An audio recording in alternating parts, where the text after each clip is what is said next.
The day as I recall it now was just like any other.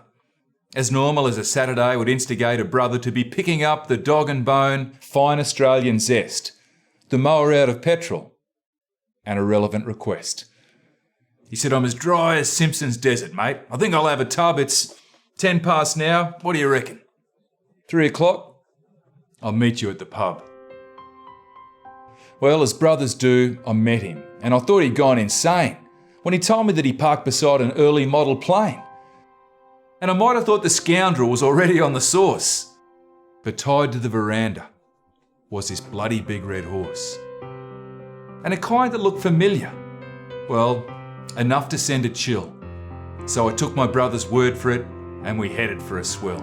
Not every hotel's got one, but the Ellen Gowan did. A hat stand where the traveller could hang his dusty lid. As I found a peg for mine, I felt an awkward moment call. I wasn't with the two guitars that leaned against the wall.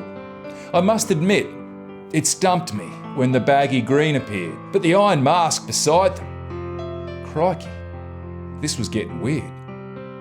Nervously excited and suspiciously perplexed, nothing could prepare us for the sight that followed next. As we turned to face the barroom, we were positively gawking, for there was Banjo Patterson and Henry Lawson talking. The faces from our wallets, unmistakably they chimed. And believe me when I tell you that the conversation rhymed. We couldn't really recognise the bushman they were with, but with his goggles by his schooner, it was Charlie Kingsford Smith. My brother quickly whispered, "See, I didn't have you on." But all I did was smile, because he was drinking with the Don. Invincible with greatness, sitting proudly in his blazer. Then Smithy made some room as they were joined by Dawny Fraser. Well, the whole thing was amazing and we couldn't stop from grinning. But what we'd seen was only just the fairy tale's beginning. For sitting in the TAB, a gentleman so dapper, it was little Tommy Woodcock, Far Lap's legendary strapper.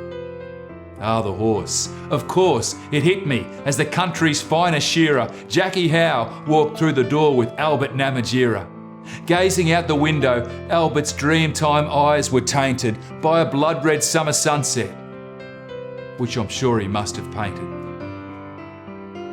We're back beside the bar, and things continued just as eerie.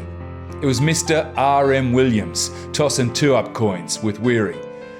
"Yeah, I've got you beaten, Dunlop," cried the man in self-made boots. But Weary's coins are working like a pair of fine recruits, as Charlton dazzled Lindrum with his snooker playing skills. The pairing in the corner looked a lot like Burke and Wills.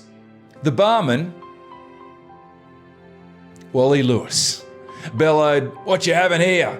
"Yeah, Coke for me," yelled Berkey, "but my camel needs a beer." And Wills is far too busy getting good advice from Kay, and if anyone could help them, Mrs. Cotty knew the way. Action at the dartboard and a likely pair of rogues. The Mallee boy, John Williamson, had partnered up with Hogues. Their opponents in this true blue game were Slim and Deadeye Ned. "I hit the mark at Stringy Buck," was what the outlaw said. And again, he had his eye on as he nailed another 20, cheered by Dusty, not so rusty, because this pub had beer aplenty. Well, the moon replaced the sun as we conversed in celebration. It was a coldie to remember with the heroes of our nation. The only thing we knew was we were there and we were staying. I hadn't shed a tear till the piano started playing. The man who sat behind it sang this patriotic poem about a land they called Australia, the place he still called home. Well, the singer winked, the others blinked to stem a teary tide. Then we figured out the bushman sitting close by Banjo's side. Yes, he left his swag behind and he was waltzing to the chorus with a jumbuck from his tucker bag. It happened right before us. Now, I've always been the type to want to go out on a high, and it seemed the perfect moment for that theory to apply. So as final drinks were called, and I was still a trifle teary, I pulled my little brother from his 2-up game with Weary.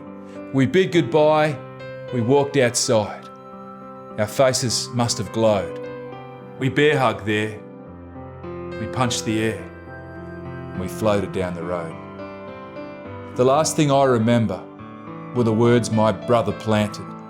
He said, "This country and its magic, we should never take for granted. A nest of opportunity for birds of every feather. Never was it clearer than the day they came together." And the day as I recall it now is one I'll tell my kids. The greatest story witnessed on the back of sleeping lids, because I could have killed that rooster and his cock-a-doodle scream when Sunday morning told me that it must have been a dream.